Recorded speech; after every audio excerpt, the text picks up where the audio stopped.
Ola, boa tarde. Unha vez máis, temos que sair á rúa para denunciar unha violencia machista que non cesa. Queremos que a sociedade se comprometa, queremos que haxa pasos reais e efectivos e xa nos empezan a molestar os minutos de silencio. Porque o que hai que facer é berrar forte, facer ruido para que isto mude dunha vez. Por iso tedes nas vosas mans unhas botellas, vale? Para responder aos minutos de silencio cos minutos de ruido. Entón, antes de nada, as compañeiras van ler o comunicado da marcha e unha vez que rematen de ler este comunicado, faremos o noso minuto de ruido. De acordo?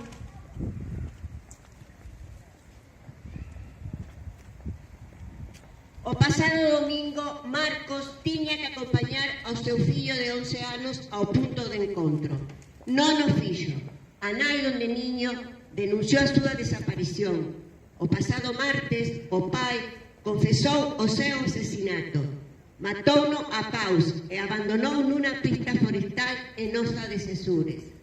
En febreiro, Emilio Fernández Castro, de 47 anos, asasinaba a súa exparella María José Mateo García, de 52 anos, logo de facer estopar 2 bombonas de gas na vivenda desta en Redondela.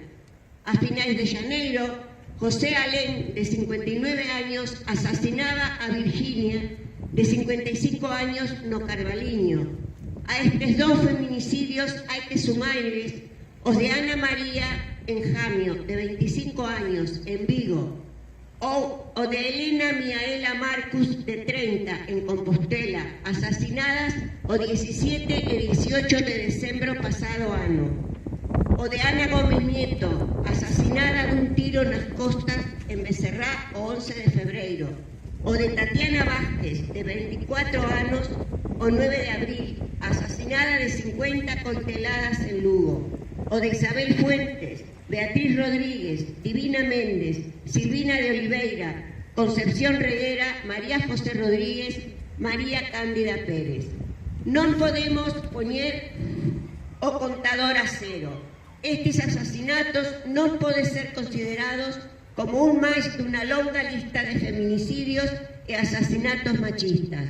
No caso que nos ocupa, non debe disfrazarse de parricidio. Novamente a prensa fala de niño hallado muerto, conmoción polo parricidio. Un vecino mata a su hijo. Non son mortos, son asasinatos. Neste caso, foi un maltratador o que asesinou a seu fillo durante o réximen de visitas. Tras denuncias, tras orden de afastamento e peticións de amparo, a xusticia non separou ao agresor de seu fillo. E hoxe estamos na rúa porque hai unha víctima máis do machismo e ten que ser a última. Non podemos asumir a cotidianidade dos asasinatos cando nos últimos 5 anos medio cento de galegas foron asasinadas por mor da violencia machista. Casi 70 no Estado español. 27 menores foron asasinados polos seus pais, parellas ou exparellas das súas nais no Estado español, dende o ano 2013. Ano no que o Ministerio de Igualdade comezou a contabilizar aos nenos e aos menores como víctimas da violencia machista. En Galiza hai que lembrar ao bebé de 14 meses queimado polo seu pai no ano 2010 para vengarse da súa muller. A dos semelgos de 10 anos asasinados polo seu pai na Coruña no ano 2011, ou das neniñas Amalia e Candela Ubel, asasinadas polo seu pai no 2015. Agora que comeza a percibirse un rexeitamento social á violencia machista, cando a cidadanía comeza a percibir a magnitude dos feminicidios e dos asesinatos, non pode ser casual que dende varios estamentos da sociedade se pretenda poñer unha cortiña de fume e reducir os feminicidios aos asesinatos machistas á espiral da violencia, a un sentimento innato coincidente no ser humano, a un problema de desorde mental desposuído do xénero, pretendendo amosar que se trata de seres violentos para invisibilizar a componente machista dos asesinatos. En demasiados casos, enmascarados cun problema psiquiátrico do agresor para que siquiera compute como tal nas cifras oficiais da violencia machista. Mais a realidade é teimuda. Hoxe os presos por violencia machista son o terceiro maior grupo nos cárceres do Estado español. Actualmente hai case 20.000 reclusos por esta causa, fronte a case 11.000 condenados por homicidios. Pese a estas demoledoras cifras, non hai comparecencias pola vía de urxencia dos presidentes do Goberno da Xunta de Galicia nin do Estado español. Tan só ocupan minutos de silencio institucional. Non podemos permitir que se siga a insistir en que sexan as mulleres as que denuncien, en que sexan elas as que toman medidas de protección, no canto de dirixir as campañas aos maltratadores, aos violadores, aos asasinos.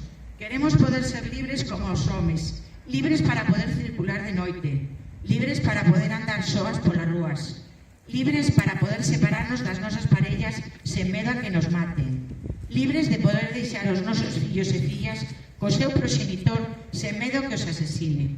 A violencia contra as mulleres e as crianzas é cousa de homes. Estamos fartas da violencia, mas tamén da resposta das institucións ás agresións. Este é un síntoma que nos indica que non vivimos nunha democracia. Mentras este sistema patriarcal non se erradique, este sistema que se perpetúa baixo a premisa de que non somos donas de nós, que somos propiedade dos homes, nin haberá democracia, nin pode haber igualdade real. Estamos unha vez máis aquí porque queremos mudar unha situación insostível para as mulleres e porque forma parte da nosa responsabilidade. Queremos visibilizar o noso rexeitamento, que toda a sociedade entenda que é a nosa vida a que está en perigo, que non lle pertenecemos a ninguén, que pode ser eu a próxima, que pode ser ti, a tua filla, o teu fillo, unha persoa que coñezas, e que non imos ficar caladas, non imos guardar minutos de silencio polas víctimas, imos a ir á rúa o día seguinte de sair publicado na prensa escrita un asesinato, por mor da violencia machista. Farémolo todos os días, que fagan falta, exixindo xustiza, loitando pola igualdade e polo respeto contra os valores patriarcais que perpetúan e consolidan na sociedade esta violencia sexista. Querémonos vivas, seguiremos en marcha até que todas sexamos libres.